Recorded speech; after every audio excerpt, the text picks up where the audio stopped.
Algunos de los encuentros más extraordinarios e interactivos con ovnis u objetos anómalos son sorprendentemente los menos conocidos. El tema de esta noche parece ser uno de esos casos.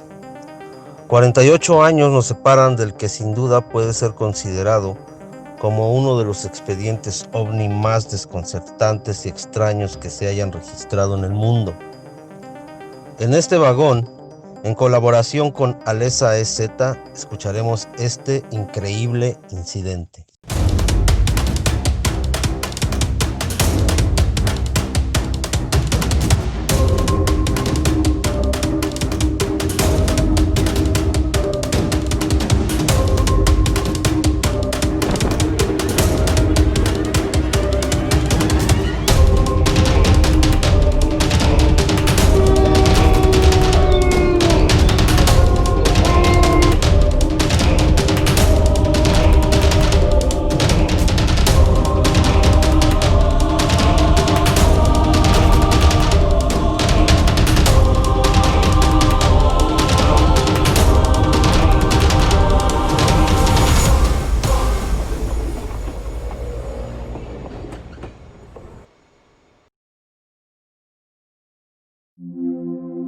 Japón ha tenido una buena serie de avistamientos de ovnis a lo largo de los años, pero solo algunos encuentros son tan peculiares como este que les voy a relatar. En el mediodía del 25 de agosto de 1972, en el barrio de Kera de la ciudad de Kochi, en Japón, un joven estudiante de 13 años llamado Michio Seo contempló un extraño objeto volando por encima de un campo de arroz mientras caminaba de vuelta a casa desde la escuela. Desde lejos, vio un pequeño y misterioso objeto que se desplazaba por el aire haciendo zigzags rápidamente alrededor del campo. Él describe como si fuera un murciélago buscando insectos. El objeto volador parecía un sombrero sin brillo, plateado, con un fondo plano y un borde estrecho. Curioso, Seo comenzó a acercarse al plato volador en miniatura, pero antes de que pudiera acercarse demasiado al objeto, este súbitamente disparó un rayo cegador hacia el adolescente, quien huyó rápidamente de la escena. Más tarde, ese mismo día, Michio le contó a sus 4 mejores amigos lo que había visto. La palabra ovni no era muy utilizada en Japón en aquella época, pero los chicos estaban intrigados. A las 7 de la tarde, él y sus 4 amigos se dirigieron al campo de arroz para buscar al pequeño domo volador. Una hora después, encontraron un objeto volador sobre el campo de arroz, alumbrando la noche con una luz plateada intermitente. Cuando uno de los chicos trató de alcanzar el objeto, este emitió un repentino sonido, como un chasquido ensordecedor, y la luz se tornó de un tono azul. Asustados, huyeron despavoridos sin mirar atrás. Después del incidente, los chicos visitaban el campo con frecuencia, en espera de volver a ver al misterioso aparato.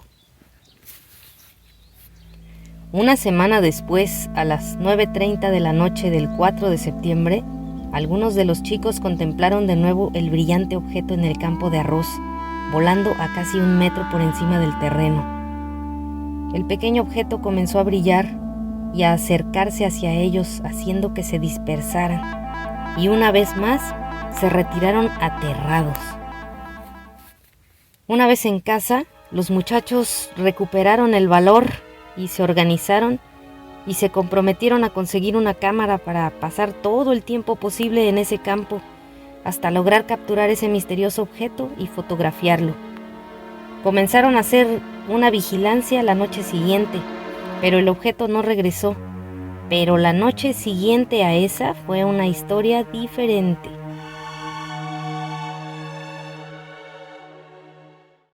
El 6 de septiembre, los chicos observaron al objeto estacionado en el suelo del campo de arroz. Decidieron rápidamente tomar fotografías antes de acercarse al artefacto inmóvil. Una vez que el flash se disparó, el objeto comenzó a girar en el suelo y rápidamente se elevó en el aire. El camarógrafo disparó otra fotografía justo después de que se elevó. Segundos después, el objeto emitió una fuerte luz que era todavía más brillante que la del flash de la cámara y volvió a caer en picada hacia el suelo, donde seguía girando. Casi parecía estar hundiéndose en la tierra y después dejó de moverse. Parecía como si hubiera tenido un aterrizaje forzoso o hubiese tenido algún desperfecto. Uno de ellos, Hiroshi Mori, de 14 años, se movió con cautela hacia el artefacto. Se agachó y levantó el objeto con sus manos. Mientras lo hacía, él afirmó que sintió que algo se movía en el interior.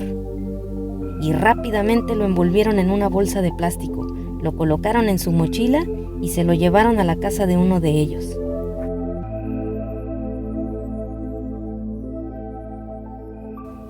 Ya en su casa, sacaron al objeto y lo observaron con cuidado. Era plateado, con forma de sombrero. Estimaron que pesaba un poco más de 1 kilogramo y lo midieron. Era de 7 centímetros de alto por unos 15 centímetros de diámetro. La base era plana y estaba perforada con unos pequeños agujeros y tenía algunos diseños impresos. Estos diseños parecían ilustrar algunas olas o nubes, algún tipo de pájaro u objeto volador y algo de lo que ellos interpretaron como una flor.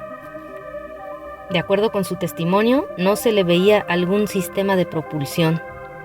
Lo agitaron y notaron que algo sonaba en su interior. Después de la inspección, los chicos nuevamente envolvieron el objeto en plástico y lo llevaron al hogar de Yasuo Fujimoto. El padre de Yasuo, el señor Mutsuo, era el director del Centro para la Educación Científica en la ciudad de Kochi. El señor Fujimoto examinó superficialmente al objeto y desafortunadamente le dio poca importancia. Eso, como él mismo mencionó muchos años después, fue una decisión que llegó a lamentar. En sus propias palabras dijo: "Mi hijo me había hablado de este objeto. Los chicos pasaban afuera demasiadas noches intentando capturarlo, y como padres esto nos comenzaba a preocupar. Yo le dije a mi hijo que si era verdad lo que decía, que me trajera el objeto, y lo hizo. Era algo así como un cenicero de hierro fundido, pero demasiado ligero para este metal. Tenía una especie de tapa abajo que era imposible de abrir, y en el interior había piezas de algo similar a una radio. No le di mayor importancia, pero hoy me arrepiento de no haberlo estudiado más de cerca". Después de la breve inspección del objeto por el señor Fujimoto, lo guardaron en la mochila de Mori, pero para gran disgusto de todos ellos, descubrieron que a la mañana siguiente había desaparecido.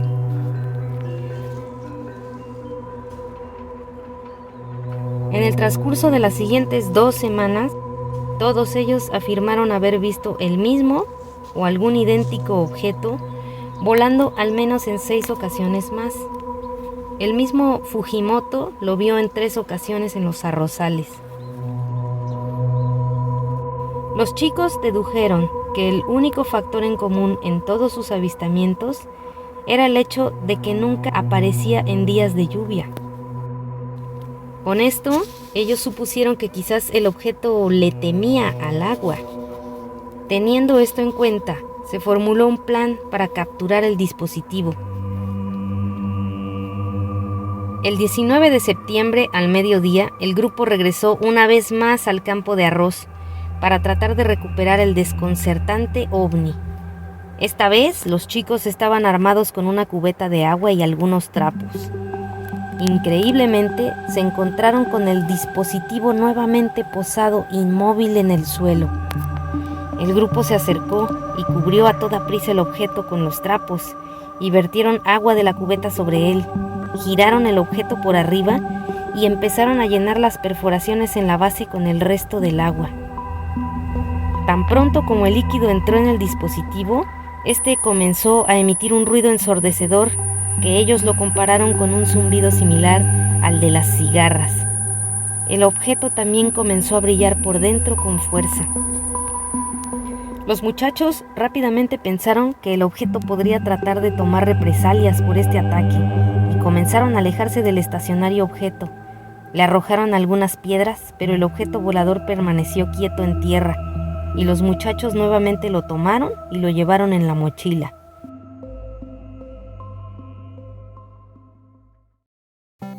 Una vez de vuelta, ahora en la casa de Kojima, los jóvenes miraban a través de los pequeños agujeros y se dieron cuenta de lo que parecía ser una gran cantidad de mecanismos en miniatura. Trataron de abrir el dispositivo, insertando un cable en uno de los agujeros para manipularlo. Colgaron el objeto boca abajo por el cable y con el peso se produjo una ligera separación en la parte superior de la cúpula con la base. Los chicos pudieron ver lo que ellos denominaron equipos electrónicos complicados en el interior, así como un material viscoso.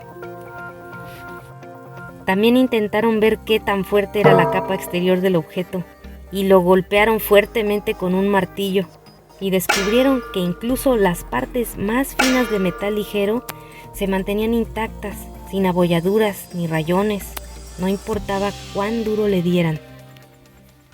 En este punto, los chicos decidieron intentar otro experimento, poniendo el objeto en el horno para ver qué tipo de temperaturas podría soportar. Pero la madre de Kojima se negó a que hicieran eso en su cocina. También se negó a permitir que los chicos lo almacenaran en el congelador, ya que creían que así podrían impedir que el aparato se escapara otra vez. Llegaron a la conclusión de que el dispositivo era probablemente algún tipo de mecanismo de vigilancia por control remoto de origen desconocido. Entonces, decidieron que era el momento de revelar su preciado y misterioso mecanismo a sus compañeros de clase. Pero antes de guardarlo por la noche, lo envolvieron en muchos más trapos, creyendo ingenuamente que esto evitaría que la cosa filtrara algún tipo de radiación atómica. Cuando el resto del grupo volvió más tarde esa noche para verificar su descubrimiento, todos estaban consternados al descubrir que debajo de la pila de trapos no había nada que encontrar. Después de una búsqueda infructuosa, los chicos llegaron a la conclusión de que su mini platillo una vez más se les había escapado. Unas horas más tarde, Kojima y Mori estaban jugando pelota en la casa de Mori. Kojima se abalanzó sobre la cerca para perseguir la pelota y, para su sorpresa, el objeto estaba ahí, inmóvil, entre los arbustos. Rápidamente recuperaron el objeto y se lo llevaron a su casa y les avisaron a los otros. Los chicos habían perdido y encontrado el objeto tantas veces ya que en este punto naturalmente asumieron que si desaparecía, entonces regresaría de nuevo cerca del campo de arroz o en uno de sus patios traseros. En la tarde del 22 de septiembre, el equipo se reunió en un paseo en bicicleta en la ciudad de Kochi. Decidieron que tomarían turnos para cargar el dispositivo, el cual nunca más dejaron desatendido. Para evitar aún más su escape, Mori determinó que el ovni sería sellado en una bolsa de plástico llena de agua. Continuaban hipotetizando que el agua tenía algún tipo de efecto restrictivo sobre el aparato. Los chicos le ataron una cuerda desde el nudo de la bolsa a la muñeca de quien lo llevara, para asegurar que nada podría pasar esta vez. La bolsa anudada que contenía el ovni se colocó en una bolsa de lona y se insertó en la cesta de la bicicleta del primer portador, y el grupo así se puso en marcha. La bolsa pasó de ciclista en ciclista mientras recorrían a través de la ciudad, hasta que terminó en el cesto de su último cuidador. El grupo continuó su viaje hasta que se acercaron a un taller de bicicletas local. En ese momento, el último portador afirmó que sintió que su muñeca fue jalada con una gran fuerza. De inmediato, llamó a todos que se detuvieron delante de él. Los muchachos al instante abrieron la bolsa, pero cuando miraron el interior, se encontraron con que a pesar de que los nudos no habían sido manipulados, el pequeño ovni no estaba en ninguna parte. Los chicos nunca más volvieron a ver al objeto.